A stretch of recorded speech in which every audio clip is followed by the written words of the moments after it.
Bonjour la VOD, aujourd'hui chapitre 10 de Scully Fourberie, la fille en noir. J'ai déjà commencé à blablater, hein, comme vous pouvez le voir dans le chat, ouais, ça s'énerve un petit peu. J'ai commencé à blablater, c'est sympathique. Donc nous disions, chapitre 10, la fille en noir. Stéphanie fut réveillée le lendemain matin par le vacarme de la chaîne stéréo. Son père avait voulu se brancher sur une station d'information en continu, mais le bouton du volume lui était resté dans les mains. Résultat, au lieu d'écouter tranquillement un flash de circulation routière, ils avaient droit à la chevauchée des Valkyries de Richard Wagner à fond. Il avait perdu la télécommande derrière le canapé et n'avait pas la moindre idée de la façon dont il pouvait arrêter la chaîne. La musique faisait trembler le plancher et les murs, impossible d'échapper à son pouvoir. Le temps que sa mère pense à arracher la prise de courant, Stéphanie était parfaitement réveillée. Sa mère glissait la tête par l'entrebâillement de la porte pour lui dire au revoir et, pendant que ses parents partaient travailler. Stéphanie enfila un jean et un t-shirt en attendant l'arrivée de Scully. Elle se demanda quel nom elle pourrait choisir. J'ai énormément de mal avec la ponctuation aujourd'hui, j'arrive pas à discerner les virgules des points. Le détective lui avait expliqué que le fait de prendre un nouveau nom enfermait l'ancien dans une sorte de coquille, et donc si elle choisissait Krista Hammer, par exemple, ce n'était pas son intention, le nom de Stéphanie Edgley se trouverait aussitôt protégé de tous les sortilèges de domination. Mais tant qu'elle n'avait que son nom de baptême, elle demeurait vulnérable. Quitte à choisir un nouveau nom, il ne fallait pas que ce soit un nom dont elle aurait honte dans les prochaines années. Il fallait quelque chose de classe, avec lequel on se sentirait à l'aise. Scully lui avait parlé de gens qui avaient choisi des noms comme Lame ou Phoenix, et déconseillait à quiconque d'opter pour un nom qui semblait super cool. Un jour, on lui avait présenté une femme qui avait un peu grossi, en vieillissant, le vent l'avait décoiffée, elle avait des restes d'épinards entre les dents, et elle s'appelait Jet. C'était un nom qui ne lui allait pas, de même que l'âme n'allait pas au petit bonhomme obèse qui avait choisi ce nom. Quand Scully frappa à la fenêtre, Stéphanie leva les yeux de son bureau. Elle alla ouvrir. « Je croyais que les filles étaient ordonnées », commenta-t-il en jetant un coup d'œil à la chambre. Du bout du pied, Stéphanie poussa quelques sous-vêtements sous le lit et ignora cette remarque. « Vous êtes bien comme ça, dehors ?»« Il m'est arrivé d'être perché sur des toits plus inconfortables, crois-moi. »« Mes parents sont partis travailler, vous auriez pu passer par la porte ?»« Je laisse ça aux gens sans imagination. »« Vous êtes sûr que personne ne vous a vu ? J'ai aucune envie qu'un voisin en passant vous surprenne en train d'escalader la façade de la maison. »« J'ai été prudent, rassure-toi, j'ai quelque chose pour toi. » Il lui donna un petit morceau de craie. « Merci. » « Mets-toi devant ton miroir. »« Pardon ? Va devant ton miroir et trace ce symbole. » Il lui tendit une petite carte sur laquelle figurait un œil à l'intérieur d'un cercle traversé par un trait ondulé. « Ça sert à quoi ? » ?»« C'est pour t'aider, vas-y. » Perplexe, elle se dirigea vers le miroir. « Non, dit Scully, il faut un miroir dans lequel on se voit en pied. Tu n'en as pas ? » ?»« Si. » Tout en se demandant pourquoi elle faisait cela, Stéphanie ouvrit son armoire et se servit de la craie pour reproduire le symbole sur la glace fixée derrière la porte. Quand elle eut terminé, elle rendit la carte et la craie à Scully. Il la remercia, les rangea et regarda le miroir. Surface parle, surface sent, surface pense, surface réelle. Il reporta son attention sur la jeune fille. « Peux-tu effacer le symbole maintenant, s'il te plaît ?»« Qu'est-ce qui se passe ? Qu'est-ce que vous faites ? Vous avez jeté un sort à mon miroir ? » ?»« Oui. Peux-tu effacer le symbole ?»« C'est quoi ce sort ? Demanda-t-elle en utilisant sa manche pour effacer le dessin à la craie. « Tu verras bien. Est-ce que tu portes une montre ? » ?»« Elle marche plus, je l'ai gardée pour me baigner, je croyais qu'elle était étanche. »« Et elle ne l'était pas ? » ?»« Non. Vous avez besoin de connaître l'heure ? » ?»« C'est inutile. Touche le miroir. » Elle plissa les yeux. « Pourquoi ? » ?»« Touche-le !» Elle hésita, puis elle avança la main et frôla du bout des doigts la surface de verre, mais quand elle recula, son image ne la suivit pas. Hébétée, elle vit son reflet battre des paupières comme s'il sortait d'une sorte de transe, pour laisser tomber ses bras le long de son corps et regarder autour de lui. Sur ce, très lentement, il sortit du miroir. « Oh mon Dieu !» murmura Stéphanie en reculant, alors que son reflet la rejoignait dans la chambre. « Oh mon Dieu !» répéta-t-elle car elle ne voyait pas quoi dire d'autre. Scully assistait à la scène de la fenêtre. « Ton reflet continuera à mener ta vie pendant que tu ne seras pas là, et ainsi personne ne remarquera ton absence. » Stéphanie ne quittait pas son double des yeux. « C'est moi ? Non, ce n'est pas toi. Ce n'est qu'une copie superficielle. Elle marche comme toi, elle parle comme toi, elle se comporte comme toi. Ça devrait suffire à tromper tes parents et quiconque entre en contact avec toi. Quand tu reviendras, elle retournera dans le miroir, et toutes ces expériences, tous ces souvenirs seront transférés en toi. » Ça veut dire que je peux être dans 2 endroits à la fois ? Exactement. Toutefois, ton double ne doit pas rester trop longtemps en compagnie d'autres personnes, car elle risque de remarquer certaines anomalies et jamais un mage ne s'y laissera prendre. Mais c'est idéal pour tes besoins. Waouh ! Stéphanie observa son reflet de plus près et s'adressa à lui. Dis quelque chose. Le reflet la regarda. Que veux-tu que je dise ? Stéphanie laissa échapper un grand éclat de rire avant de plaquer sa main sur sa bouche. J'ai l'impression de m'entendre, dit-elle entre ses doigts. Tu as un nom ? demanda-t-elle. Stéphanie. Non, un nom à toi. Scully intervint en secouant la tête. Souviens-toi, ce n'est pas une véritable personne. Il n'a pas de pensée ni de sentiments propres, ce sont des imitations des tiens. C'est ton reflet, rien de plus. Le mode de fonctionnement est le suivant. Il ne peut pas quitter les vêtements que tu portes au moment où tu le fais venir, fais donc attention à ne pas mettre un t-shirt avec un logo ou une inscription, ils apparaîtraient à l'envers. De même, prends soin de ne pas porter de montre ou de bague, ils se retrouveraient à l'autre main. À part ça, c'est très simple. Ouah! Allons-y. Elle se tourna vers Scully, inquiète tout à coup. Vous êtes sûr qu'ils ne s'apercevront pas que ce n'est pas vraiment moi? Il se tiendra à l'écart des gens le plus possible, il essaiera d'éviter les longues conversations. Même si tes parents le coincent dans un coin pour le bombarder de questions, ils penseront simplement qu'il se comporte de manière bizarre. Stéphanie se mordit à la lèvre. De là à en conclure qu'il s'agit de mon reflet animé, c'est peu probable, je suppose. Oui, tu serais étonné si tu savais le nombre de choses que les gens refusent de voir parce qu'elles sont peu probables. Alors, tu es prête? Oui, je crois. Tu préfères sortir par la porte ou par la fenêtre? Les portes, c'est pour les gens sans imagination, répondit-elle avec un sourire. Qu'est-ce que vous foutez?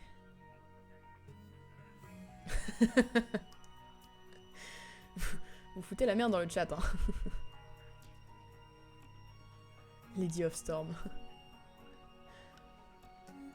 Elle rejoignit Scully sur le bord de la fenêtre et jeta un dernier regard derrière elle. Son reflet se tenait au centre de la pièce, immobile. « Salut » dit Stéphanie. « Salut » répondit le reflet et il essaya de sourire pour la première fois. C'était étrange, un peu inquiétant aussi. Stéphanie s'accrocha à Scully au moment où ils sautaient dans le vide, en agitant l'air sous eux pour créer une sorte de coussin. Ils atterrirent en douceur sur le sol et atteignirent le bout de la rue sans qu'un seul voisin les voie, mais quand ils arrivèrent devant l'acheté, le visage de la jeune fille se décomposa. Horrifiée, elle regarda Scully avancer d'un pas décidé. « C'est quoi ça » demanda-t-elle. « Ma voiture » répondit-il adossé à la portière, les bras croisés. Le vent du large faisait danser sa perruque sous son grand chapeau. Elle le dévisagea, regarda la voiture, puis revint sur lui. « Qu'est devenue la Bentley ?»« Je sais pas si t'as remarqué, mais elle était très légèrement cabossée. »« Et où est-elle ?»« En réparation. »« Ok, c'est une bonne réponse. En réparation. » Mais je sais pas pourquoi je reviens à ma première question. C'est quoi ça? Scully était adossé à une voiture jaune canari, avec un haillon et des sièges vert vif. C'est mon véhicule de remplacement, déclara-t-il fièrement. Il est horrible. Je m'en fiche, à vrai dire. Évidemment, vous portez un déguisement, personne peut vous reconnaître. Oui, il y a peut-être un rapport. Quand la Bentley sera-t-elle réparée? C'est ça qui est chouette quand on vit dans un monde de magie et de miracles, même les réparations les plus lourdes peuvent être effectuées en moins d'1 semaine. Stéphanie le foudroya du regard. 1 semaine? Non, pas tout à fait, s'empressa-t-il de préciser. 6 jours, 5 parfois, voire 4. Je l'appellerai, je lui dirai que je veux bien payer le supplément. Stéphanie continuait à le regarder d'un œil noir. D'accord, demain après-midi, dit-il. Elle soupira et ses épaules s'affaissèrent. On est vraiment obligé de se trimballer là-dedans? Dis-toi que c'est une aventure, répondit-il gaiement. Et pourquoi? Parce que sinon tu vas te sentir très, très déprimé. Crois-moi. Allez, monte. Scully sauta derrière le volant. Stéphanie fit le tour de la voiture en traînant les pieds et se laissa tomber à la place du passager. Elle se recroquevilla tout au fond du siège vert vif tandis qu'il traversait Agar. Sur la banquette arrière, il y avait un paquet enveloppé de papier craft et fermé par une ficelle. À côté se trouvait un sac noir. « C'est le matériel pour s'introduire dans le caveau ?» demanda-t-elle. « C'est là qu'on va ?»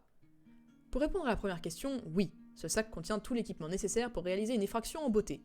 Pour répondre à ta seconde question, non, ce n'est pas là que nous allons. Avant de te faire connaissance avec une vie de crime, je dois te présenter les vieux mages, les aînés.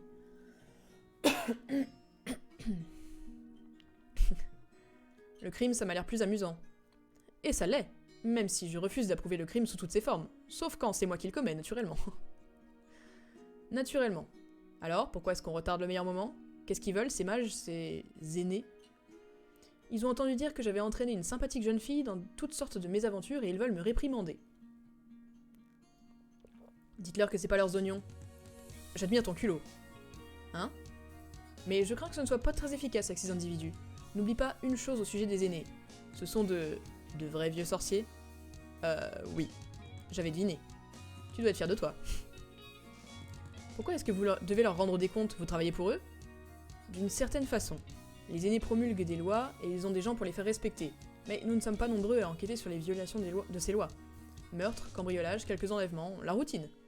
Et même si je suis détective freelance, la majeure partie de mon travail et de mes revenus provient des aînés. Autrement dit, s'ils vous font les gros yeux, je suis obligé de courber les chines sans rien dire. Et pourquoi est-ce que j'ai besoin d'être là, moi? Je ne suis qu'une jeune fille innocente qu'on détourne du droit chemin, non? Les aînés, c'est le Parlement, en fait. Mais en fait, il y a beaucoup de, entre guillemets, il y a beaucoup de politique dans Scully Fourberie et c'est très très intéressant parce que c'est tourné d'une façon vraiment... bah, évidemment, il y a tout le côté magique, mais il y a tout un côté géopolitique qui se développe et qui est vachement intéressant au fur et à mesure des livres. En fait, je ne tiens pas trop à ce qu'ils te considèrent comme une jeune fille innocente. Je préfère qu'ils voient en toi la fille rebelle, insubordonnée, casse-cou et insupportable qui m'a obligée à faire d'elle ma partenaire. Peut-être qu'ils auront pitié de moi. Attendez un peu, est-ce qu'ils savent que je viens avec vous au moins? Non, mais ils adorent les surprises. Généralement. Peut-être que je devrais attendre dans la voiture. Dans cette voiture? Un point pour vous. Stéphanie, nous savons tous les deux qu'il se passe quelque chose de grave, mais jusqu'à présent, les aînés refusent de considérer que leur précieuse trêve puisse être menacée.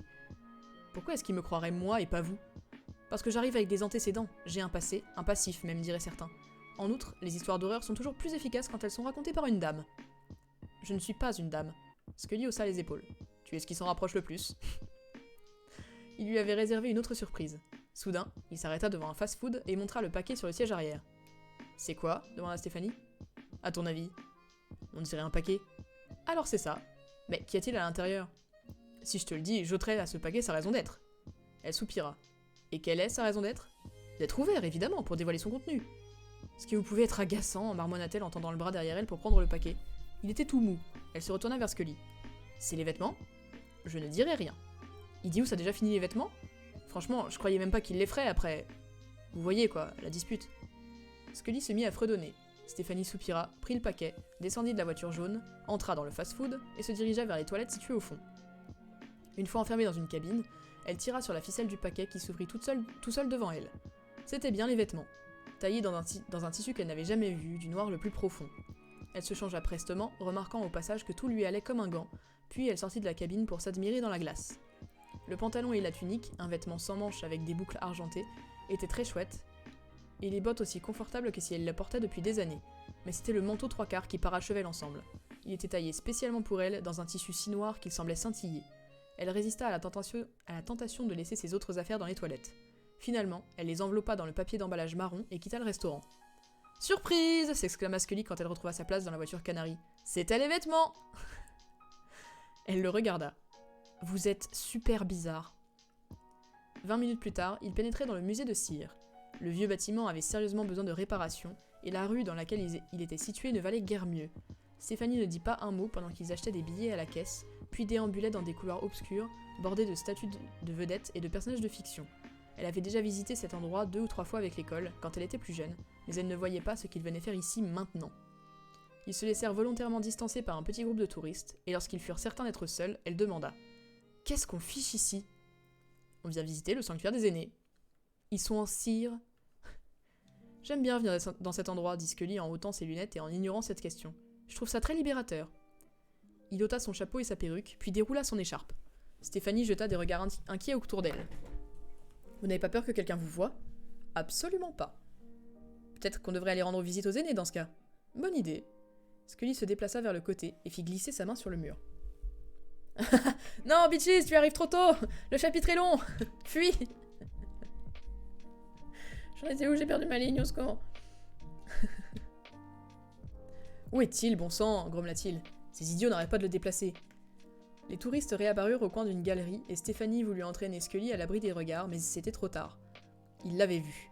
Un petit Américain abandonna ses parents pour marcher droit vers lui. Scully se figea. C'est qui celui-là? Demanda le garçonnet perplexe. Stéphanie hésita. Tout le groupe la regardait, y compris le guide. Ça, dit-elle en se creusant la cervelle pour trouver une explication plausible. C'est Sammy le squelette, le plus mauvais détective du monde. Jamais entendu parler de lui, dit le gamin en donnant un coup dans le bras de Scully. Il s'en désintéressa, et Stéphanie regarda le groupe de touristes s'éloigner. Quand ils eurent disparu, Scully se tourna vers elle. Le plus mauvais détective au monde, dit-il. Elle haussa les épaules en réprimant un sourire, et Scully laissa échapper un grognement amusé, puis il se remit à faire glisser sa main sur le mur. Ayant enfin trouvé ce qu'il cherchait, il exerça une légère pression. Un pan du mur bascula vers l'intérieur, laissant apparaître un passage dérobé. Ah mais attendez, mais je vois pas mes nouveaux follow par contre. Bonjour Nouzi, merci beaucoup pour ton follow, installe-toi bien. Prends un verre d'eau, n'hésite pas. Waouh, s'exclama Stéphanie. Le sanctuaire est à cet endroit? Je venais ici quand j'étais petite. Sans savoir que sous tes pieds se cachait un monde magique et merveilleux? Exactement. Il pencha la tête sur le côté. Tu ferais bien de t'habituer à ce genre de surprise. Elle le suivit à l'intérieur du passage secret, et le mur se referma derrière eux, hermétiquement. L'escalier qui descendait était éclairé par des torches qui dansaient dans leurs appliques. Puis, plus ils approchaient de leur but, plus la lumière devenait vive. Finalement, ils débouchèrent dans l'entrée éclatante du sanctuaire. N'eût été l'absence de fenêtres, Stéphanie aurait pu se croire dans le hall d'un immeuble de bureaux ultramoderne, tout en marbre et en lambris cirés. 2 hommes montaient la garde contre le mur opposé, les mains dans le dos, vêtus de gris de la tête aux pieds, avec de longs manteaux et un casque muni d'une visière qui masquait entièrement leur visage. Ils étaient armés d'une sorte de faux, une longue lame à l'aspect menaçant, fixée à l'extrémité d'un bâton de plus d'1 mètre attaché dans leur dos. Un homme frêle en costume sortit pour les accueillir. J'imagine tellement Scully surjouer la surprise. Ah mais Scully, c'est la commedia dell'arte. Hein. Vous êtes en avance, détective. Le conseil n'est pas encore prêt à se réunir. Si vous le souhaitez, je peux vous conduire dans la salle d'attente. J'aimerais en profiter pour faire visiter les lieux à notre invité, si vous le permettez. L'homme se raidit. L'accès est limité, comme vous le savez. Je voulais juste lui montrer le dépôt, répondit Scully. Le livre, plus précisément. Je vois. En tant qu'administrateur du sanctuaire, je serai obligé de vous accompagner, naturellement. Cela va sans dire. L'administrateur s'inclina, pivota sur lui-même, et les précéda dans un couloir voisin. Ils passèrent devant d'autres personnes en uniforme gris. Stéphanie s'habitua peu à peu à rencontrer des individus sans yeux ni expression, mais ceux-là avaient quelque chose qui la mettait mal à l'aise. Scully, tout squelette humain qu'il était, restait fondamentalement humain, alors que ces personnages qui portaient juste des casques pour masquer leur visage, lui paraissaient bien plus sinistres. « C'est qui ceux-là » murmura-t-elle en chemin. « Des fendoirs » répondit Scully à voix basse. « Des agents de sécurité, des gros bras, une armée, tout ça en même temps. Des individus dangereux. Réjouis-toi qu'ils soient de notre côté. » Elle s'efforça de ne pas les regarder en passant. « Où est-ce qu'on va » demanda-t-elle pour changer de sujet. « Je t'emmène voir le livre des noms. » Selon certains, il a été créé par les anciens, mais en vérité nul ne sait réellement qui en est l'auteur. Il contient la liste des noms de chaque personne vivant sur cette terre, le nom de naissance, le nom d'emprunt, et quand il y en a un, le véritable nom. Non, le nom d'emprunt quand il y en a un, et le véritable nom. Quand un bébé naît, un nouveau nom apparaît dans le livre. Quand une personne meurt, un nom s'efface. Stéphanie le regarda. Autrement dit, mon véritable nom se trouve dans ce livre, comme le mien, et celui de tous les autres. N'est-ce pas dangereux ? Si quelqu'un met la main dessus, il pourrait diriger le monde ? Elle laissa passer un instant. Je me sens ridicule rien qu'en disant ça. L'administrateur jeta un coup d'œil par-dessus son épaule tout en continuant à marcher. Qui parle ? Putain, qui parle ? Je ne sais pas qui parle. On va dire que c'est l'administrateur, hein. Les aînés eux-mêmes n'ouvrent pas le livre. Il est trop puissant, il peut corrompre trop facilement. Mais ils ne savent pas comment le détruire. Impossible de le déchirer, de le brûler ou de l'endommager avec les moyens dont nous disposons. Si les légendes sont vraies et si le livre a bien été créé par les anciens, il est logique que seuls les anciens puissent le détruire. Les aînés, quant à eux, estiment qu'il est de leur devoir de le protéger, de le mettre à l'abri des regards indiscrets. Ils atteignirent une porte à double battant. L'administrateur fit un petit geste et les lourds panneaux s'ouvrirent lentement. Ils pénétrèrent alors dans le dépôt, une vaste salle avec des colonnes de marbre qui, comme l'expliqua Scully, abritait quelques-uns des objets magiques les plus rares et les plus insolites qui existaient. Ils passèrent devant des rangées et des rangées de tables et d'étagères, sur lesquelles étaient disposés des objets si bizarres qu'ils défiaient toute description.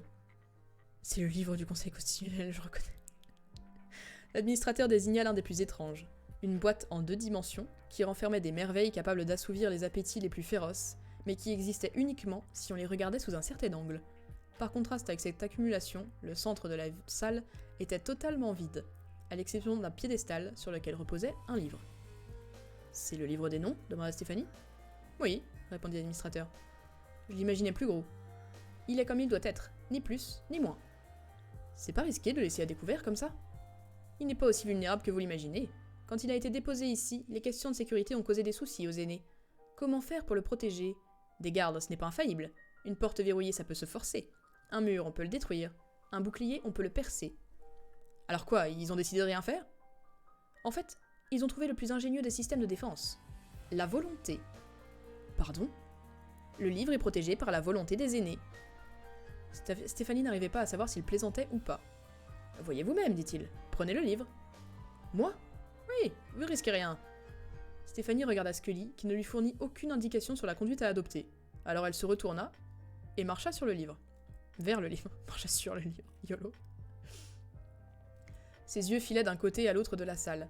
Soudain, elle pensa à une éventuelle trappe et examina le sol sur lequel elle avançait. Quelle forme prenait la volonté ? Pourvu, se disait-elle, que ce ne soit pas des balles de revolver ou autre chose d'aussi douloureux. En outre, ça l'énervait de penser qu'elle était en train de se jeter dans le piège tendu par les aînés de son plein gré. Et tout ça pourquoi ? Pour prouver un fait qui ne la concernait pas. Elle n'avait même pas envie de prendre le livre, tout cela était ridicule. En se retournant, elle aperçut l'administrateur, figé et impassible. Sans doute anticipait-il ce qui allait se produire. Il s'attendait à voir surgir devant elle ce qui allait l'empêcher de s'emparer de leur précieux livre. Elle s'arrêta. S'il voulait le livre, il n'avait qu'à venir le chercher. Elle se retourna et rebroussa chemin. L'administrateur l'observa. « Vous ne l'avez pas pris. » Stéphanie s'obligea à rester polie. « Non, mais si vous affirmez qu'il est bien protégé, je vous crois sur parole. » « Pourtant, quand vous vous êtes avancé, vous vouliez le prendre. »« Oui, sans doute. Alors pourquoi ne l'avez-vous pas pris ?»« J'ai changé d'avis. »« Vous n'aviez plus envie de le prendre. »« Exact, et alors ?»« C'est l'effet de la volonté des aînés. Si fort que soit votre désir de tenir ce livre entre vos mains, plus vous en approchez, moins vous le voulez. Peu importe que vous le vouliez pour vous, ou parce qu'on vous a ordonné de le prendre, ou parce que votre vie en dépend. À chaque pas, votre indifférence à l'égard du livre s'accroît, qui que vous soyez, quel que soit votre pouvoir. Meritorius lui-même ne pourrait pas s'en approcher. Stéphanie le regardait, tandis qu'elle enregistrait le sens de ses paroles. Finalement, elle ne put se retenir, il fallait que ça sorte. Très impressionnant. N'est-ce pas ? L'administrateur tourna légèrement la tête, comme s'il avait entendu quelque chose. Ah, le conseil des aînés est prêt à vous recevoir. Par ici, je vous prie.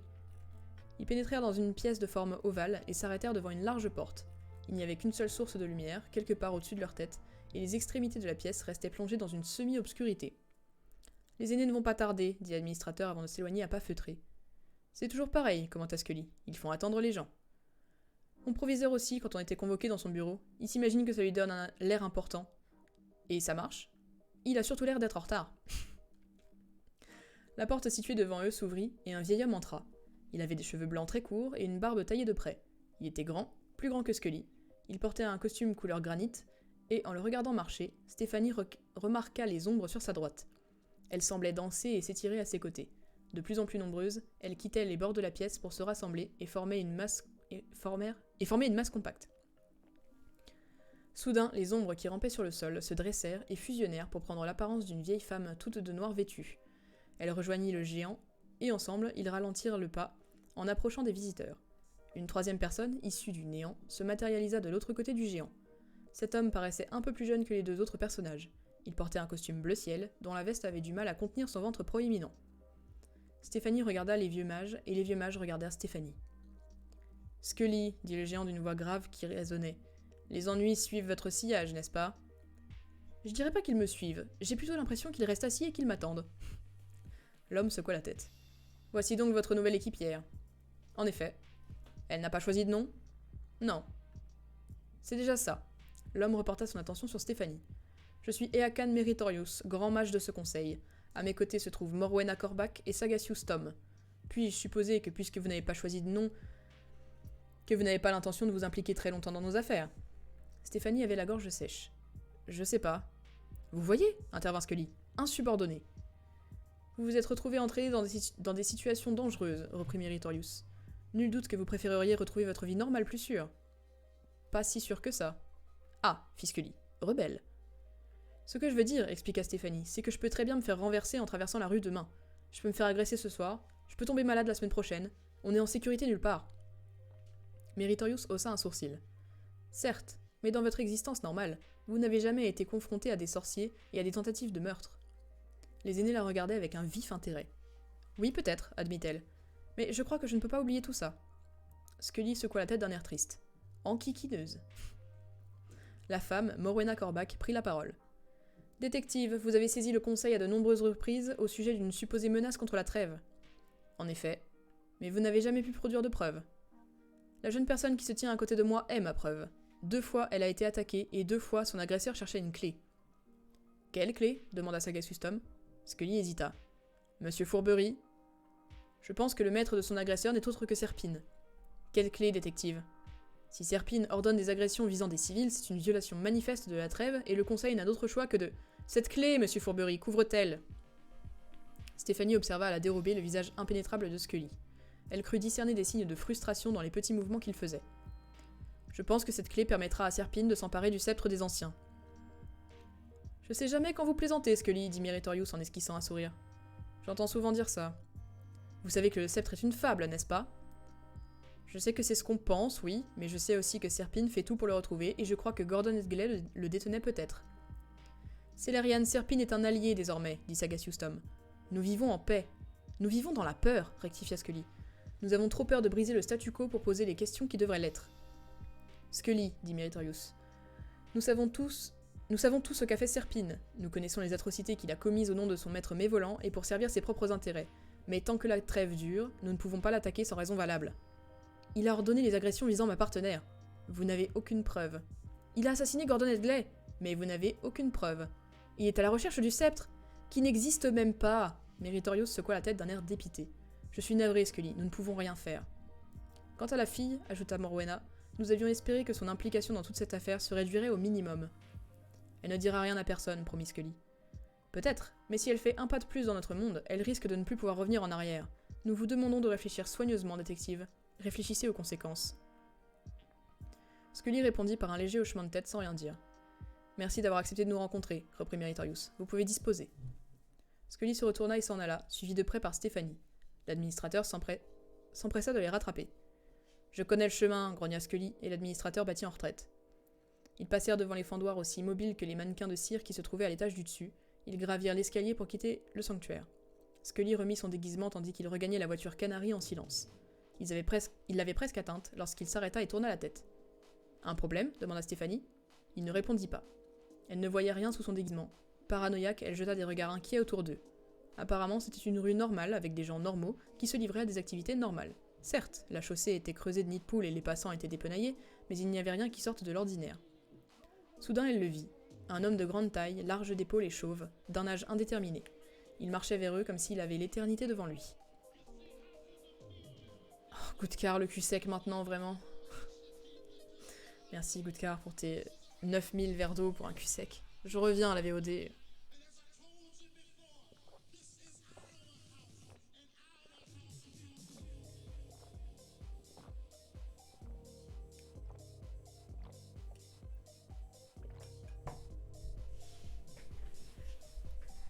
L'hydratation, c'est important.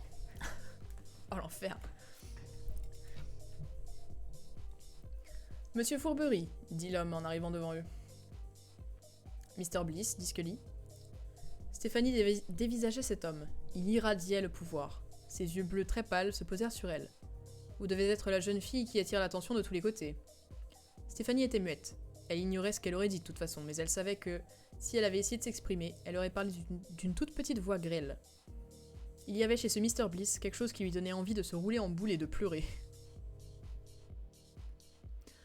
Cela faisait longtemps que je ne vous avais pas vu, dit Scully. Je croyais que vous aviez pris votre retraite.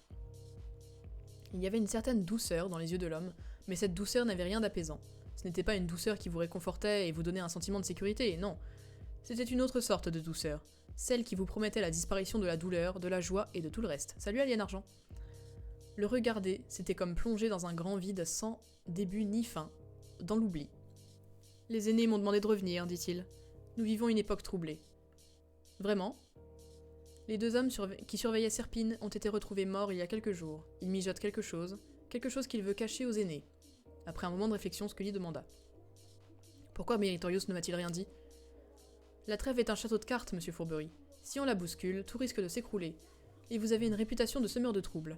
Les aînés espéraient que mon intervention serait une arme de dissuasion suffisante, mais je crains qu'ils n'aient sous-estimé l'ambition de Serpine. Ils refusent de croire que quelqu'un puisse tirer bénéfice de la guerre, et bien entendu, ils croient encore que le sceptre des anciens est une légende. Le timbre de la voix de Scully se modifia très légèrement. Vous pensez que le sceptre existe ? Oh, je ne le pense pas, je le sais. Est-il capable de faire tout ce qu'affirment les légendes ? Je l'ignore. Mais le sceptre, en tant qu'objet, existe bel et bien. Il a été découvert au cours de fouilles archéologiques récentes. D'après ce que je sais, Gordon Edgley cherchait le sceptre depuis un certain temps déjà, dans le cadre de sa quête d'un livre sur les 100 visages, et il a déboursé une coquette somme d'argent pour se l'approprier. Je suppose qu'il a pris la peine de vérifier son authenticité, et à partir de là, il a compris qu'il ne pouvait pas le garder. Il ne pouvait pas non plus le transmettre à quelqu'un. Malgré tous ses défauts, Gordon Edgley était un brave homme, et s'il avait le moindre risque que cet objet possède les pouvoirs destructeurs dont nous avons entendu parler, il a dû estimer que le sceptre ne pouvait appartenir à personne. Stéphanie avait enfin retrouvé sa voix. « Savez-vous ce qu'il en a fait » demanda-t-elle. « Non. »« Mais vous pensez, reprit Scully, que Serpine est prêt à déclencher une guerre ?» Mr. Bliss hocha la tête. « Je pense qu'à ses yeux, la trêve a perdu toute utilité. J'imagine qu'il attend cet instant depuis longtemps déjà. Le moment où il pourra s'emparer de tout le pouvoir, piller tous les secrets et convier les sans-visages à revenir dans ce monde. » Vous croyez à l'existence des sans-visages ? Demanda Stéphanie. Oui, j'ai grandi avec ces enseignements et j'ai conservé ma foi jusqu'à ce jour. Certains les rejettent, d'autres y voient des contes moralisateurs, d'autres encore des histoires que l'on raconte aux enfants le soir. Mais moi, je crois que jadis nous étions assujettis à des êtres si maléfiques que leurs propres ombres tremblaient devant eux, et je crois qu'ils attendent de revenir afin de nous punir pour nos transgressions. Les aînés vous écouteraient, vous, dit Scully.